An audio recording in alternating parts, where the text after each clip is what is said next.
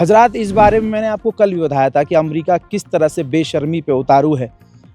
वो बयान याद होगा जब अमेरिका ने इजराइल के हमले पर कहा कि ये तो छोटे मोटे हमले होते हैं और इजराइल ने जो किया है उससे सीज़ फायर नहीं टूटा है।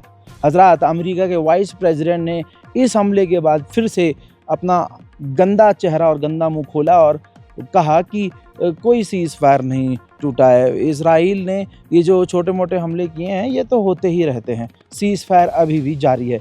यानी वो 40-40 लोगों को एक झटके में मार दे और उसके हिसाब से सीज़ फायर जारी है। एक से बढ़कर एक जलील अमेरिका, इजराइल। आप सोचिए, जहां सीज़ फायर हो गया था, इंटरनेशनल लॉ के मुताबिक ये सीज़ फायर था, लेकिन ख़बर यह है कि इजराइल ने जो गज़ा पर हमला किया वो अमेरिका को इन्फॉर्म करके किया था, यानी अमेरिका की रजामंदी से किया था। हज़रात, इसके बाद हमास का खुद बयान आ गया। हमास ने कहा कि हमने कोई सीज़ फायर नहीं तोड़ा, ना हमने इजराइल की तरफ गोलीबारी की है, हम सीज़ फायर फॉलो कर रहे हैं। इजराइल ने अपनी मर्ज़ी से बिना किसी बात पर हमारे इलाके पर, हमारे लोगों पर हमला कर दिया। मोहतरम हज़रात, हमास ने अब एक वीडियो जारी किया है। ये है वो वीडियो इस वीडियो के अंदर दिखाया जा रहा है कि इजराइल के 2 और लाशों को, यहूदी और हॉस्टेज को, 2 लाशों को हमास ने रिकवर किया है और वो निकाल चुके थे कि हम अब इस बॉडी को इजराइल को दे देंगे। लेकिन अब इस वीडियो को दिखाकर हमास ने कहा है कि अब हम इजराइल को बॉडी देने को सस्पेंड कर रहे हैं, हम इजराइल को बॉडी नहीं देंगे क्योंकि इजराइल ने सीज़ फायर तोड़ दिया है। कहानी फिर से घूमती हुई नज़र आ रही है। ये पिछले कुछ दिनों में हमें जो राहत मिली थी वो राहत ख़त्म होती हुई नज़र आ रही है। देखिए, इसे कहते हैं कुत्ते की दुम। कुत्ते की दुम कभी सीधी नहीं होती। मोहतरम हजरात, इजराइल के फाइनेंस मिनिस्टर ने अब कहा है कि जिन भी, नेतन्याहू से कहा है, जिन में हमने फ़िलिस्तीनियों को कुछ ही दिनों के अंदर हमने सीज़ फायर के तहत रिहा किया था, उन सबको दोबारा से गिरफ्तार कर लिया जाए। उधर वेस्ट बैंक का मुद्दा मैं आपके सामने रोज़ रख रहा हूँ। इजराइल के जो सेटलर हैं और इजराइल की जो फोर्स है, तस्वीर आपके सामने है, जो फ़िलिस्तीनी किसान हैं उनको उन्हीं के खेतों में जाने नहीं दे रही है, बल्कि उनको रोकने के लिए उनके ऊपर आंसू गैस का इस्तेमाल कर रही है। इसी तरह से इजराइल अभी भी वेस्ट बैंक में मकानों को तोड़ रहा है। तस्वीर आपके सामने है, आप ज़रा सोच के देखिए ये कौन सा सीज़ फायर है। गाज़ा पर इजराइल हमले भी कर रहा है, वेस्ट बैंक पर हमला कर रहा है, वेस्ट बैंक पर लोगों को गिरफ्तार कर रहा है, वेस्ट बैंक में मकानों को तोड़ रहा है। ये कौन सा सीज़ फायर है? कौन से इंटरनेशनल लॉ को इजराइल ने माना है आखिर? मेरे तो समझ में नहीं आ रहा है कि इन अरब देशों को हो क्या गया है। ज़रा इस तस्वीर को देखिए, ये सबूत है, मैं सबूत रोज़ दे रहा हूँ, रोज़ डे बाई डे आपके सामने सबूत दे रहा हूँ कि जो इजराइल के जो सेटलर्स हैं वो ख़ुद फ़िलिस्तीनियों को उनके खेतों में जाने नहीं दे रहे हैं। तो वेस्ट बैंक में इजराइल का जुल्म तो है ही, इजराइल की गवर्नमेंट का जुल्म है, इजराइल की मिलिट्री का जुल्म है, इजराइल के सेटलरों का जुल्म है। यानी चारों तरफ से सिर्फ जुल्म और जुल्म फ़िलिस्तीनियों के ऊपर हो रहा है। इजराइल की हिम्मत इसलिए है इतनी क्योंकि पूरी दुनिया उसके साथ है। सामने भले कोई कुछ भी कहे, लेकिन अंदर ही अंदर कुछ बड़े देश उसके साथ हैं। इस हराम के जने को देखिए, कनाडा को, जिसकी अभी अमेरिका से बन भी नहीं रही है, लेकिन अमेरिका और इजराइल को खुश करने के लिए उसने मिलियंस ऑफ डॉलर का चंदा दिया है। किसे? इजराइल की गवर्नमेंट को। क्यों? कि आप वेस्ट बैंक पर सेटलमेंट करो और यहूदियों को वहाँ बसाओ। सन 2023 से 2025 के आज तक के समय तक इजराइल ने वेस्ट बैंक में 48,000 नए सेटलमेंट अप्रूव किए हैं। 48,000 जगह। अब आप सोच के देखिए, वेस्ट बैंक इतना बड़ा तो नहीं है कि उसमें 48,000 अलग अलग जगहों को वो कहे कि यहाँ हम कब्जा करेंगे। इसका सीधा सीधा मतलब ये है कि पूरे वेस्ट बैंक पर इजराइल ने 2023 से अब तक कब्जा किया है। वहीं मेरे दोस्तों, वेस्ट बैंक में फ़िलिस्तीनियों का सबसे ज़्यादा बुरा हाल हो रहा है। गाज़ा और वेस्ट बैंक में अब फ़र्क ख़त्म होता हुआ नज़र आ रहा है। ज़रा इस वीडियो को देखिए। वेस्ट बैंक में इजराइल के जो सेटलर्स हैं वो कुत्तों से, अपने कुत्तों से फ़िलिस्तीनियों को डरा रहे हैं। यानी इजराइल के कुत्ते अपने पालतू कुत्तों से फ़िलिस्तीनियों को डरा रहे हैं। वहीं जिनकी ज़ात चोर की हो, जिनकी औकात चोर जैसी हो, वो क्या ही करेंगे। अगली तस्वीर देखिए। इसी तस्वीर का जिक्र मैंने कल किया था, ये रोज़ हो रहा है। इजराइल के जो सेटलर्स हैं, इजरायली जो लोग हैं, फ़िलिस्तीनियों के पेड़ तक चुरा रहे हैं क्योंकि उनकी खुद की नस्ल ख़राब है और उनकी खुद की ब्रीड ख़राब है, तो वो ऐसे पेड़ भी नहीं उगा सकते। इसलिए वो फ़िलिस्तीनियों के पेड़, जैसे उन्होंने फ़िलिस्तीनियों की ज़मीन चुराई है, वैसे उनके पेड़ भी चुरा कर लेके जा रहे हैं। इसी के साथ वेस्ट बैंक में इजरायली सेना ने 3 बेगुनाह फ़िलिस्तीनियों को गोली मारकर कत्ल कर दिया है। मोहतरम हजरात, जुल्म की पराकाष्ठा है। मतलब आप जो जुल्म सोच नहीं सकते, इजराइल वो कर रहा है। सीधा सीधा देख लीजिए, जिस वेस्ट बैंक के स्कूल में छोटे छोटे बच्चे मौजूद हैं, अल्लाह अकबर, उन बच्चों के सामने इजराइल उनके ही स्कूल को तोड़ रहा है। दोस्तों, कुत्तों पर ज़रा सा जुल्म हो जाए तो हिंदुस्तान के दोगले कुत्तों के लिए लड़ने वड़ने को तैयार हो जाते हैं, लेकिन हिंदुस्तान के कुछ सड़े हुए लोगों के लिए फ़िलिस्तीन के लोग कुत्ते से भी बदतर हैं। तो आज हिंदुस्तान के लिए ये पैगाम है, भारत के लोगों के लिए पैगाम है, ख़ासकर मुसलमानों के लिए। सतर्क हो जाओ, सावधान हो जाओ, आपस में लड़ना बंद करो, कमर कस लो। हाँ, ये नहीं करना है कि आपको किसी को गाली बकनी है, योगी को गाली बक देनी है, मोदी को गाली बक देनी है, अमित शाह को आपत्तिजनक शब्द बोल देना, नहीं। आपको ग्राउंड पर उतरकर ईमानदारी से, सावधानी से काम करना होगा। सबसे पहले आपस में, आज भी मैंने देखा है मुसलमान हैं यहाँ हिंदुस्तान के, अभी भी आपस में लड़ रहे हैं। भाई, जब तक हम ये चीज़ ख़त्म नहीं करेंगे, जब तक हम एक परचम के नीचे नहीं आएंगे, जब तक हम एक छाते के नीचे नहीं आएंगे, तब तक वो हमारी छाती पर घुसंड पीटते रहेंगे।